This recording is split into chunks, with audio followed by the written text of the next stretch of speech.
Adrian Brooks, plastic surgeon from Perth, and I've been performing large volume liposuction and fat graft breasts for around 15 years now. Just wanted to tell you a bit about the technique that we use.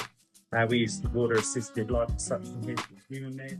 To collect fat, it's very gentle on fat. There's a sterile collector for which we can harvest around 1 litre of fat at a time.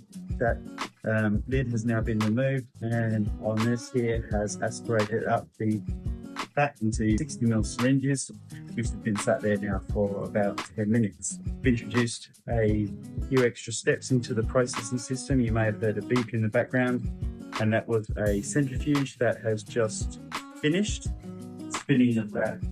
After that stops, we'll be able to open up the centrifuge and see the quality of the fat that has been produced.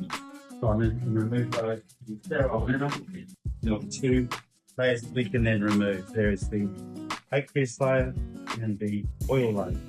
Usually there's between 15 and 20 cc's of aqueous substance which we removed, and 1 to 2 mils of oil. Once that has been decanted into another syringe, we are then able to form the second part of the purification process, which is an anodization. Centrifuge takes 4 syringes. In this case, we're not using a great deal of fat, so we're just using 2 syringes at a time to cut down on the cost for the patient. But usually one thing could process 200 cc's of raw fat at a time. So you can see we've got 60 cc's here. We now use the Adinizer, the second syringe, half the fat through 5 times.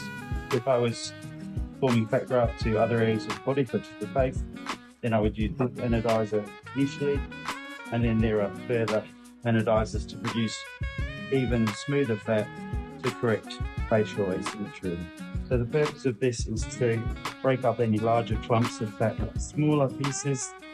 The rationale behind that is twofold.